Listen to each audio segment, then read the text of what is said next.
आपका स्ट्रक्चर है। स्ट्रक्चर में से बताओ ये एस का अर्थ हो गया V1, V5 का अर्थ हो गया, O का अर्थ हो गया, C का अर्थ हो गया ना। देखो वाक्य में बनाने के लिए कंपलसरी चीज है, इसी ना है। आज अगर गाड़ी किसी ने 180 की स्पीड में दौड़ा रहा है तो इसका मतलब रास्ता बिल्कुल फ्रेश है। तभी तो आप जो वाक्य छोटा से लेकर बड़ा तक चाहे किसी भी तरह का वाक्य बनाइएगा, स्ट्रक्चर पर फ्रेश रहेगा तभी तो रास्ता आप दौड़िएगा, बाकी बना पाइएगा। ये आपका स्ट्रक्चर जो है एक रास्ता है, समझ गया। और रास्ता पर से जैसे छोड़िएगा तो आपका पटरी खत्म हो जाएगा। बात समझ में आया? इस लेकर के इस चीज को हमको कंपलसरी करना और विश्वास करो कि स्ट्रक्चर केवल कंट्रोल करो, वाक्य बनना ही बनना है। और ऐसा कभी नहीं होगा कि जब स्ट्रक्चर हो गया कंप्लीट और वाक्य नहीं बनेगा, ये पॉसिबल नहीं होगा। इतना तो फुल गारंटी के साथ कहते हैं।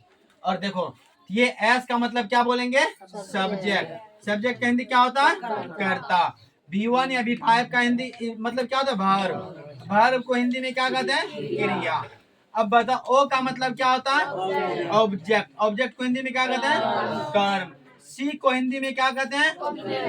सी का मतलब हिंदी में सी का मतलब क्या होता है? कॉम्प्लीमेंट। क्या होता है? कॉम्प्लीमेंट। कॉम्प्लीमेंट को हिंदी में क्या कहते हैं? पूरक कहते हैं, या इसको अन्य वाक्य भी बोला जाता है, जो वाक्य को पूरा करते जो बचल रहता है। नहीं तो अब ये बताओ कि अगर हम बोलेंगे स्ट्रक्चर तो ये नहीं ना बोलेंगे subject S plus V1 V5 plus O plus C, ऐसे नहीं बोलेंगे। लिखाएगा शॉर्ट, बोलेंगे लॉन्ग, याद रहेगा। जैसे देखो यहाँ पे मैंने लिखा सब्जेक्ट, एस लिख दिए, बोले क्या सब्जेक्ट ना, लिखे क्या शॉर्ट। V1 या V5, V1 या V5 प्लस ऑब्जेक्ट, देखिए पूरा आ रहा है, या कॉम्प्लीमेंट, लिखेंगे शॉर्ट, बोलेंगे पूरा। किसी को दिक्कत है? तो आप लोग ये ध्यान दीजिएगा, ये स्ट्रक्चर जो आपका है लिखना पूरा है, बोलना बात उल्टे लिखना कम, बोलना ज्यादा। और एक बात याद रखिएगा, छापना कम, माइंड में सेफ ज्यादा। अगर बोल दें प्रेजेंट इंडेफिनिट टेंस का स्ट्रक्चर बोलो तो बोलना सब्जेक्ट प्लस V1 या V5 प्लस ऑब्जेक्ट या कॉम्प्लीमेंट। बताओ दिक्कत है? नहीं दिक्कत है तो बताओ यहाँ तक में आप लोग लिख लीजिएगा, या लिख लिए हैं क्या? अगर लिख लिया है तो कोई दिक्कत नहीं, नहीं लिखा तो जल्दीबाजी हो गया। देखो यहाँ है ये आपका स्ट्रक्चर जो आप ध्यान दो, इससे हमको वाक्य बनाना कैसे है। लेकिन वाक्य बनाने के पहले एक पॉइंट इसमें और है कि अब बताओ इसमें सहायक क्रिया किसको बोलेंगे, मुख्य क्रिया किसको बोलेंगे, पता है? नहीं है तो फिर नोट में लिखना है। किसमें लिखेंगे? नोट में लिखना है, ध्यान दीजिएगा। चलो इसको मिटाइए, फिर बाद में ना। देखिए तो आप लोग ध्यान दीजिएगा, लिखना क्या हमको? नोट। अच्छा ये बताओ नोट मीन्स क्या होता है? NOT नोट मीन्स नहीं है, NOT नोट मीन्स महत्वपूर्ण बातें। नोट मीन्स क्या होता है?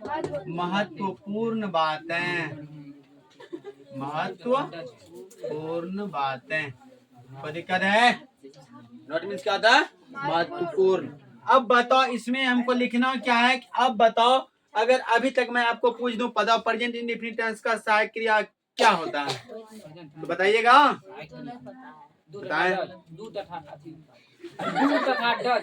देखिएगा यहाँ लिखना है नोट में, हमें ध्यान में रखना है कि लिखते जाओ, हमें ध्यान में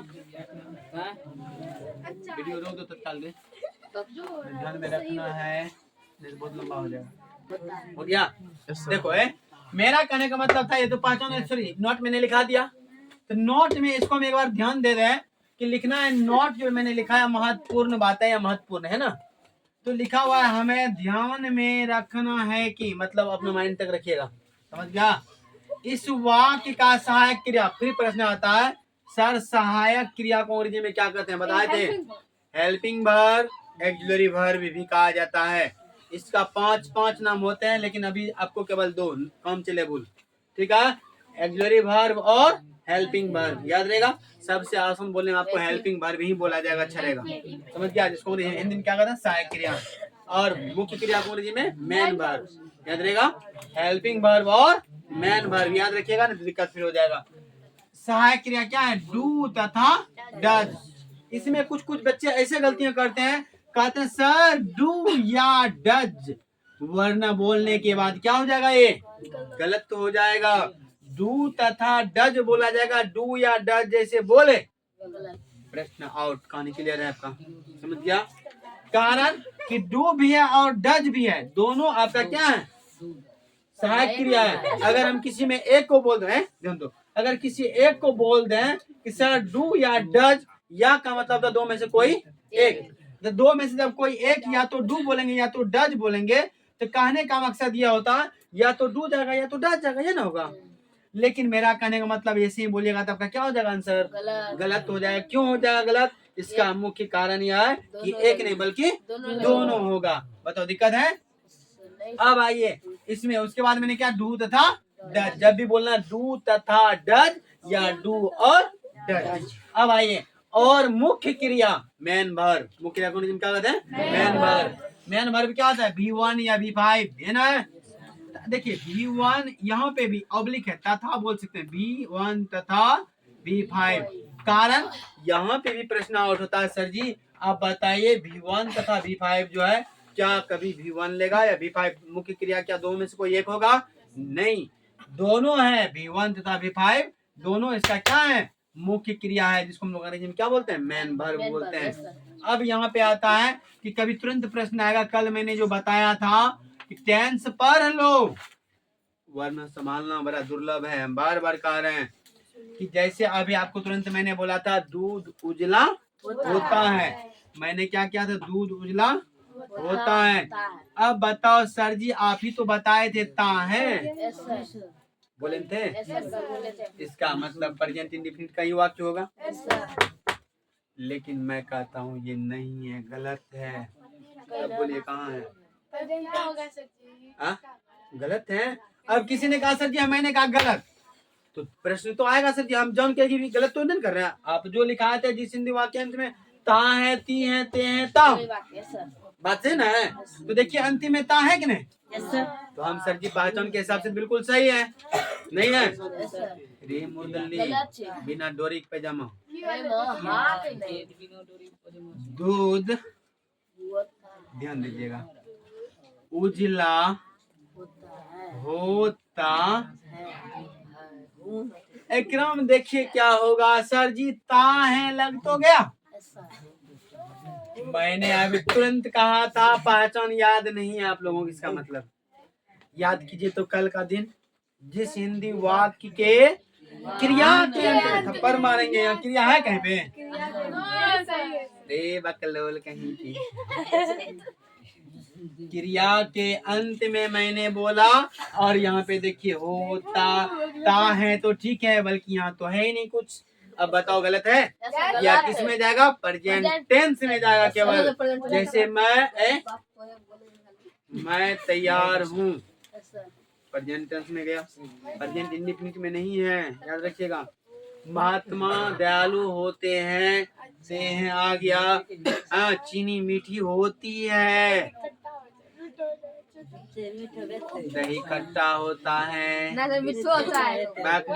दही के खट्टा है, सब है अपना दही कोई नहीं खट्टा करता। चलिए हम लोग अब चलेंगे स्ट्रक्चर के अनुसार से एग्जांपल में। हेलो चेक प्लीज, आप लोग स्ट्रक्चर मत लिखिएगा, यहाँ तक लिख लिया ना, हम समझाने के लिए वाक्य के लिए इसको लिख रहे हैं, सब्जेक्ट प्लस V1 या प्लस ऑब्जेक्ट या एग्जांपल दे रहे हैं, उसके बाद वाक्य में और बहुत सारा रूल है, इसका पॉइंट लिखाएंगे, नहीं तो फिर दिक्कत। मेरा काम जैसे ध्यान दीजिए, राम आम खाता, ये लाइट में हमको पता नहीं चलता कि 4 बजा की, पता चला कि 8 बज गया, इसको हम थोड़ी देर के लिए ध्यान दो। अच्छा कोई बात नहीं, 1 मिनट इसको समझ लो। देखो यहाँ तो अच्छा एक बात बताओ, हमको जो ये वाक्य बनाना है, क्या स्ट्रक्चर के मुताबिक के बिना स्ट्रक्चर का छोड़ के, बिना स्ट्रक्चर का बना सकेंगे क्या? नहीं, हमको स्ट्रक्चर चाहिए। तो स्ट्रक्चर क्या कह रहा है? देखो, रोड छोड़ के जब गाड़ी चलाओगे तो कभी भी पलटी कर जाएगा। रोड है तो 80 की स्पीड में ले जाओ, रोड छोड़ेगा तो फटाक से पलटी नहीं मार देगा। समझ गया? हेलो, अब बताओ नहीं समझ में आएगा तो कल तुरंत पूछेंगे। पहला क्या कह रहा है? अच्छा एक बात बताओ, सब्जेक्ट कह दिया तुरंत, मैंने क्या बताया था? करता। तो करता कहते किसको? करता किसको कहते हैं? जो काम करता है वही किसी को क्या कहते हैं? करता कहता है। अब बताओ, यहाँ पे आ गया वर्ब। वर्ब में क्रिया। क्रिया किसे कहते हैं? जो समय लगता है, जो समय, कोई भी काम को जब हम करते हैं तो उसमें जो समय लगता है उसको काल कहते हैं। किसी भी काम का करना या होना समझा जाए उसी को क्रिया कहा जाता है। वो ऑब्जेक्ट ना है। अब बता, ऑब्जेक्ट है तो मेरा का मतलब इसका कर्म है। तो स्ट्रक्चर कह रहा पहले सब्जेक्ट, तो सब्जेक्ट का क्या है? क्योंकि आम खाता, खाने का काम कौन करे? राम ना। तो ये मैंने क्या लिख दिया? राम। कोई दिक्कत? V1 या V5 वर्ब को देंगे। वर्ब कहाँ है? खाना। इसको हमको लगता है आज डिफाइन नहीं कर सकेंगे। अगला वीडियो कल चलेगा, इसको हम आज पढ़ा देते हैं। राम इट्स ए बनेंगे लिए वो तैयार से दिक्कत आगे देखा जाएगा। इसको कल हम आगे डिफाइन करेंगे। अभी बहुत सारा इसमें आधा घंटा लग जाएगा, पूरा घंटे।